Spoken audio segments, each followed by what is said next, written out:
Good morning, everyone, and we are the Group 1, and we are going to present a topic which is under the digital art, which is titled Impact of Online Interaction to the Self. So, hello, everyone, my name is Kian Rex Baliguat, and today I'm going to tell you about our learning objectives. At the end of the discussion, we will be able to number 1, to understand what is digital self and how it is irrelevant to our real self. Number 2 is to discover the impacts of online interaction to the self. And lastly, to know the importance of online interaction and knowing oneself. Good day everyone, I am Christian Joseph Gamboa and today I'm gonna talk about digital self. But before that, let us know what led us to the development in this kind of self. Now, reaching the digital age that starts around 1970s and also called as information age, where we can send and receive information in an instant and where everything is digitalized and technology develops in much faster rate. Human adopts to the technological advantages and advancement and the inventions and innovations such as telephones, computers, and other communication devices and online platforms to connect and communicate in almost every part of the world lead us in creating accounts that would represent or present the persona we want others to see. And because of interaction involving technology, thus we build our digital self. So, the digital self is a persona we use when we are online. Some people maintain one identity that is more or less similar to the real world personality, such as our main account, where our friends, our people know us personally. But some people maintain and show one or more identities that are different from the real world, which they portray or show only the things that they want others to see. So just like in a fake account or an account where we have friends from different parts of the world or the friends that we don't know personally, we tend to post things that the good things only where they cannot see the real you. So the digital self is our personality that we show while we are interacting, posting, sharing, and everything that we do in cyberspace. Also, there is like another meaning of digital self. So a digital self is also known as a mask that we put on to engage in cyberspace. It is like a persona we want others to see or what we want others to see, and it is related to our false self. So it is related to our false self because according to our physician and psychoanalyst Donald Winnicott's conception of true and false selves that is connected to his views on play, he believed that the false self was a mannerly, orderly, external self that enabled a person to fit into a society. So in this case, our digital self is created by us to protect our real self which has flaws from insults, danger, and to fit into a digital world. Now, example is that we only post our beautiful pictures and does not post the pictures we feel that the people would not like, even though we want to post that picture because we don't want others to criticize or make fun of us. Another example is that we create videos or post a picture or share our videos or pictures though we don't want to share it because we just only want to be a part of a trend or to fit because we want others to perceive that this is what kind of person we are, that we belong to a certain to something, and that's what our digital self is. So that's all. Thank you. First of all, once again, I will introduce myself. I am Venz Potane. So, cyberspace refers to the virtual computer world and more specifically an electronic medium that is used to facilitate online communication. Even though cyberspace isn't a tangible physical reality, it does influence actual physical elements including our minds, bodies, and sense of self. This symbolic reality has a deep influence on our day-to-day lives and can even be seen as entirely separate psychological space. So, first of all, um, I will give you another meaning of cyberspace. It is also called as environment of the internet based on sociology, and it is the environment that provides us the access to informations. For example, Facebook, Google, Yahoo, Gmail, YouTube, and etc. And cyberspace does affect ourselves because in cyberspace, um, you you can get many data and information that will help you in improving yourself or getting reference for your development. For example,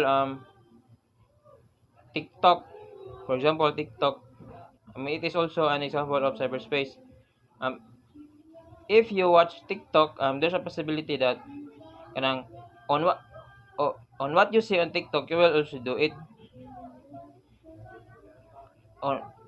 Or example, what is the trend in TikTok? Based on that, it will affect your sense of self. You might do this based on TikTok, do that based on TikTok, and etc. Why do I talking about cyberspace when our topic is all about the impact of the online interactions to the self? Well, when we talk about online online interaction, online interaction,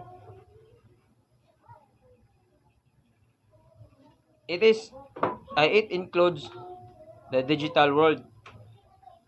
The digital, I mean digital world lagi, and means that we are working at a cyberspace, and in this world of ours, wherein we are in a digital era,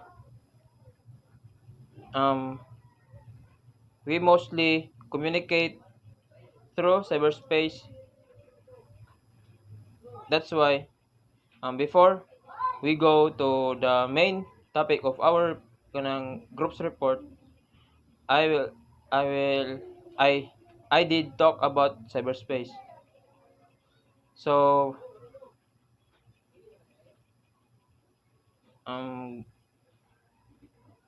if you have more questions or further questions, you can put it below, and don't forget to like or subscribe. What else? Whatever.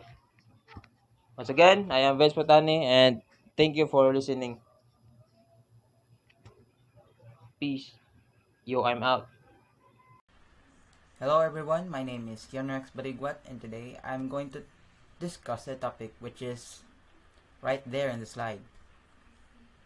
So, as what the previous reporter stated, digital self is the persona we use when we step into the world of internet, which a lot of communicating sites exist, such as video games, where you can communicate with your teammates on what strategy you use, and Facebook or Messenger, where you can open up freely or communicate freely to your friends who you truly trust.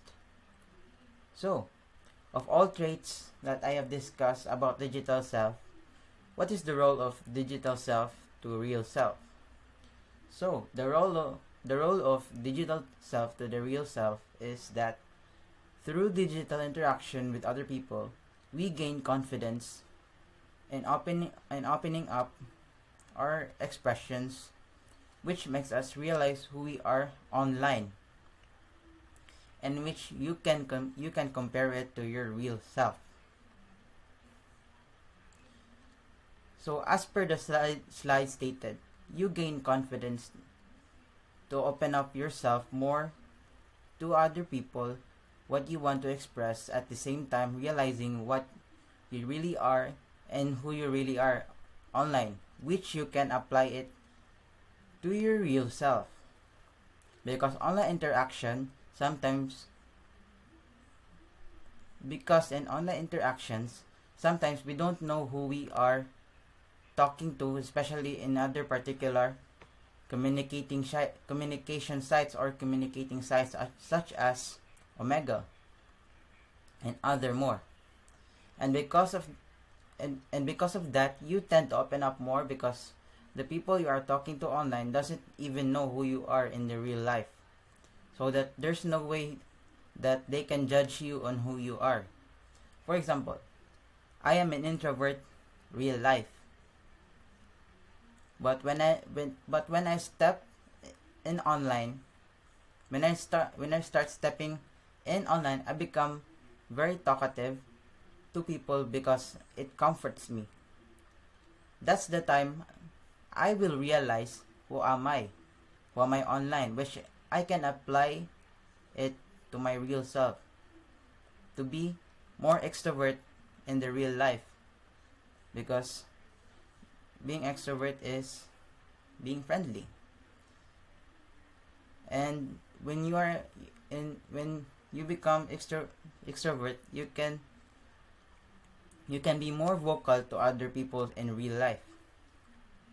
So that's the role of digital self and the real self. But before we proceed to the main topic, what is the connection between digital self to the main topic we are about to discuss, which is the impact of online interaction to the self? Digital self has many characteristics that a person may obtain, whether it is bad or good. During this pandemic that we experience right now, we can't communicate or open up to other people personally because we might get sick, and that's why we use online interaction such as chatting and messenger as the means of communication. And by that we tend to know ourselves more online, which is our digital self. But what is the impact of it to the self? Is there any positive and negative effects? Yes, very. But what is the impact of it to the self? Is there any positive and negative effects? And this is where we discuss our topic, which will be discussed by Eacemb, Alane, Quimod, and Demosthenes Dingcong. That ends my discussion, and thank you very much. Hi, good day. I am Eacemb Quimod, and I'm going to discuss my topic, which is the positive impact of online interaction to the self. So, what are the positive impact of online interaction to the self? Online interaction can affect the self. It can be a reference to develop ourselves based on what we saw, admire, and idolized online. It can be through physical change, emotional, and mentally. So in here, I have two positive impacts of online interaction to the self. So the first one would be social media. Social media sites inform and empower individuals to change themselves and their communities. So in my case, I have my idol in social media, and he is a online streamer, so he stream probably every day, and I always find time to watch his live because I wanted to imitate his skills for my personal use and to achieve almost same goal as my idol. So by that we change in a good way. So the second one is increase self-esteem when receiving many likes and shares. So in here, when you post something on your social media account and it gain many likes and share, so it's a different happiness and achievement, or it can boost your confidence for yourself. So it's like a gold memory that you and your friends can share and remember as time goes by. So that would be all. Thank you. Good morning, everyone. So my topic is all about impact of social interaction. Positive impact of social interaction, I mean. So let's start. First, let's have background information about social interaction. So, social interaction involves reciprocal stimulation or response between two or more individuals. These can range from the first encounter between parents and offspring to complex interaction with multiple individuals in adult life. So, as what you hear, that is the definition of social interaction. So, let's focus on my topic, which is the negative impact of social interaction. The negative impact of social interaction is extensive online engagement is correlated with personal and brain disorder. Second, low self-esteem. Third, more occupied in giving attention to social media than in keeping customs and practices. So, that is all for the negative effect of online interaction, and also that is my topic all about. Thank you and goodbye. Hi guys, I'm Alyssa Marie Omega and I'm going to tackle about the online identity. So, what is online identity? From the word identity, it is the character or the personality of the person. Online identity can be anything from a social media account or profile like what we use right now, like Facebook, Messenger, Twitter, where we can communicate, post something like pictures or share your thought. Like, for example, in social media, I am rich. I have cars, fancy dress, I can go anywhere, eat in a expensive restaurant, but in reality, I cannot afford that kind of stuff. And in short, I am pretending that I am like this, I am like that. So, online identity is who you are in social media. You only let your viewers or audience see what you want them to see or how the people see you. So, yeah, that's it. Good day everyone. My name is Marc Arante. Today I will tackle about self-presentation. Self-presentation is any behavior or action made with the intention to influence or change how people see you. Self-presentation refers to how people attempt to present themselves to control or shape how others view them. It involves expressing oneself and behaving in ways that create a desired impression. Self-presentation is part of a broader set of behaviors called impression management. For example, a man may initially present an image of being a good student without believing it to be genuine. But after attending all his classes for several weeks, visiting the professor during office hours, and asking questions during class, he may come to see himself as a truly being a good student. Another example of self-presentation is a supervisor may publicly take a credit for the accomplishments of others or publicly critique an employee who failed to meet a particular standard.